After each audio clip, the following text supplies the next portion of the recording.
Well, ladies and gentlemen, it's something that everyone is wondering. Why did NATO and the West allow and authorize Ukraine to fire U.S. missiles into Russia? And you can see it says U.S. and Europe fear escalation of Russian hybrid warfare amid Ukraine missile attacks. Officials incredibly concerned as Moscow vows response to Kiev's use of US made missiles on target inside of Russia. And so I guess it was confirmed it's not just NATO missiles, these are US missiles. Doesn't surprise me. US is the figurehead of NATO.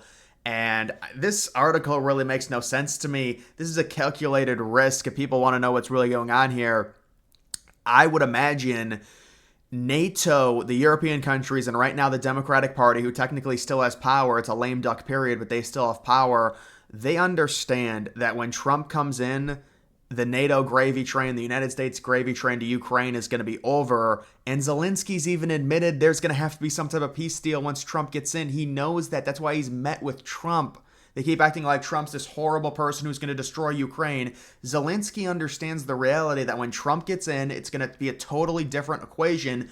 So why would they do this right now? It looks like they're trying to undermine Trump. I would imagine that this is a calculated risk by NATO to try and give Ukraine leverage in negotiations when they possibly negotiate peace with Russia. And what I mean by that is when you're Russia and you're looking at this, obviously you compare Russia to Ukraine, Russia is extremely more powerful, but when Ukraine has the backing of NATO, it gets a little bit different. If Ukraine had the extreme backing of NATO to where NATO had troops there and NATO was saying, we're not going to allow Russia any more land at all, Russia would be pretty much screwed. Now they can threaten nukes, which is what Putin always does, and he did again. And obviously we don't want to, disregard that. That would be reckless, and that's what liberals like to do. They like to say, oh, Putin's just bluffing, and he has been bluffing, and the nukes are a good thing to bluff if you are Putin. They're in your back pocket. You might as well use them. I mean, you already have invaded a country when really nobody thought you would in the 21st century. It's totally unheard of to invade another country, especially with the nukes that we have, especially in Europe. But that's happened, so Putin's already done that. And the leverage that Russia has is their willingness to wage war. NATO doesn't want war. Europe doesn't want war. The United States doesn't want more war. Obviously, Ukraine doesn't want war. And I'm sure a lot of Russians don't want war, but the reality is Putin has done this in an effort for a territorial expansion after losing the land when they were the Soviet Union and they collapsed. So I think what is going on here is you've got NATO and you've got the United States, the figurehead, realizing that Trump's coming in. Zelensky knows this, and they're saying, look, when it comes to Ukraine, the peace negotiations with Russia, we really don't have much leverage if we don't have a lot of NATO support. If NATO is not willing to really help us, Russia can ask for whatever they want. Because if NATO doesn't help Ukraine, why would Russia accept anything less than whatever their demands end up being? Because they could just take over Ukraine and wait them out anyways. Now, we don't know the exact numbers when it comes to Russia and how they view their performance in this war. I would imagine they probably view it pretty badly based on what originally it was planned on. They wanted to attack quickly and potentially take all of eastern Ukraine, and that didn't happen. So I would imagine they're probably not happy, but they could still just wait Ukraine out if NATO is not committed to helping Ukraine. But now that NATO is committed, you're going to get this. Russia's going to be pissed off. They're going to say, how dare you? This is ridiculous. But I do think when Ukraine goes into those peace talks, Ukraine can say, hey, we've got NATO backing us up. They just allowed us to fire U.S.-made missiles into your land. So when you talk about doing these peace, you kind of have to do peace now, rather than Ukraine going in there with nothing, with like very little NATO support, because there's already the narrative with Trump coming in. Trump doesn't like NATO, and I agree with Trump. I think there's some big problems with NATO, certainly, but the NATO stuff, it's a more nuanced conversation than just, oh, you're anti-Europe. Why would you want to leave NATO? NATO was a defense agreement in the late 1940s to prevent the Soviet Union and expansion. They had like a third of Europe.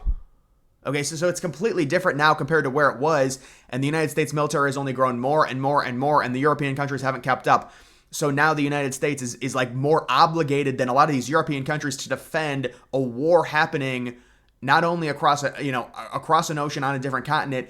The dynamic of it makes no sense. But I would imagine this is a leverage play. And I think when Ukraine goes to the negotiating table and Trump goes there, Trump can say that, listen, we have committed to helping Ukraine here. So when we negotiate, you're not going to have all the leverage. There are going to have to be some concessions from Russia. It's not that Russia gets to just invade and then say, oh, you know what, maybe the invasion hasn't gone that well, but we still have way bigger military than Ukraine, so you need to give us whatever we want. Now you've got NATO kind of firing back here at Russia, and this is a calculated risk, right? But this makes no sense. U.S. and Europe fear escalation. Well, that's already been calculated. So I'm you know, these headlines, they're like 10 steps behind. Obviously, the United States and Europe understand this is going to be an escalation. They've calculated and they've said this is a necessary risk. And I know people are like, well, they're trying to undermine Trump.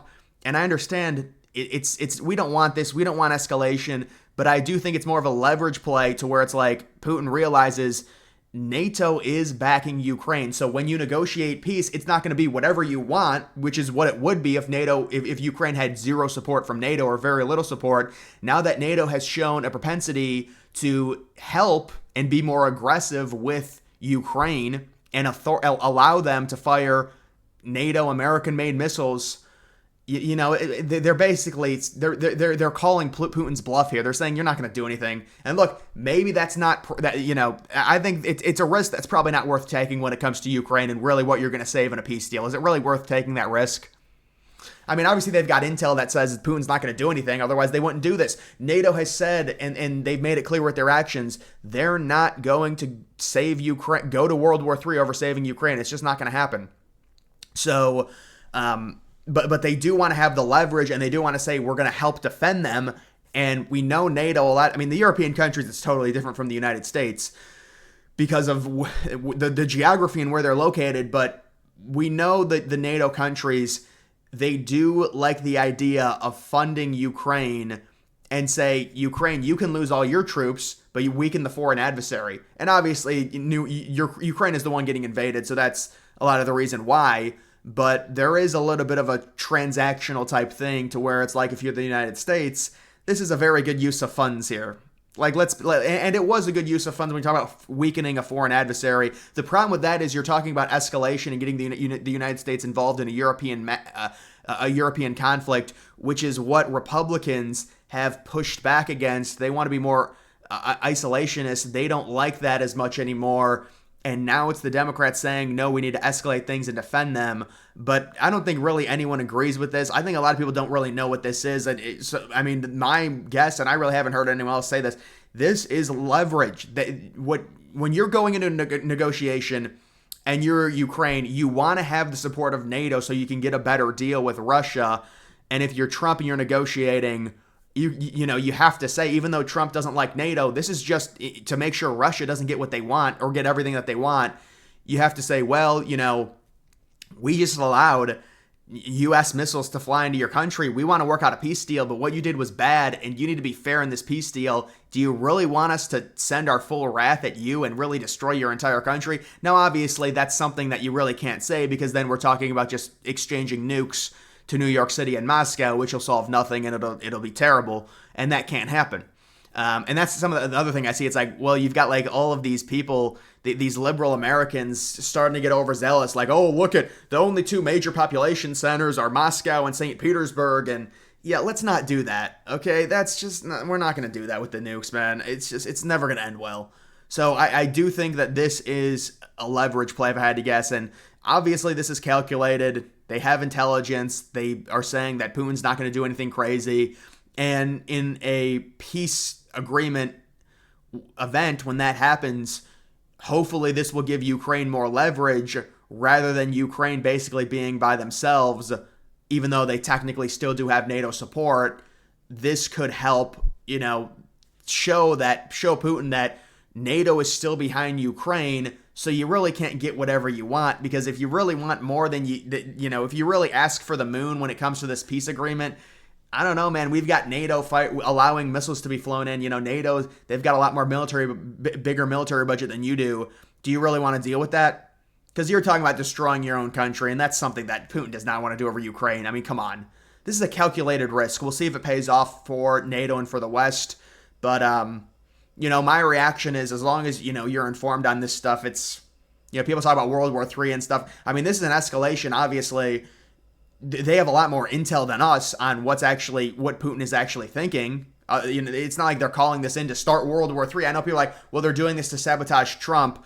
I mean, you've got a lot of countries that, at risk here to just do that. It's not, I do agree, like, doing this in a lame duck period is kind of crazy. I will say that, like, my goodness, maybe just let Trump get in but again, I think it's just leverage for Ukraine to show that NATO backs Ukraine. And when you do a peace deal, you better not ask for everything, because if you do, they're basically saying Ukraine doesn't need to do the peace deal. We can just get more backing from Ukraine and get more missiles and continue to weaken Russia. So it's a little bit of a threat against Putin and leverage for Ukraine. So that's what I would guess this is. But this is just crap. I mean, obviously they know there's going to be escalation. Officials incredibly concerned. Well, I mean, you would think, yes, you understand when there's going to be an escalation and the United States supplies Ukraine with these missiles, and Putin has already said he's threatened nuclear war. Now, that the threat of nuclear war, that's just something that I think Putin brings up, but that's kind of scary talk. Are we just going to sit here and normalize Putin threatening nuclear war every other month and say, oh, it's all right, he's not going to do anything?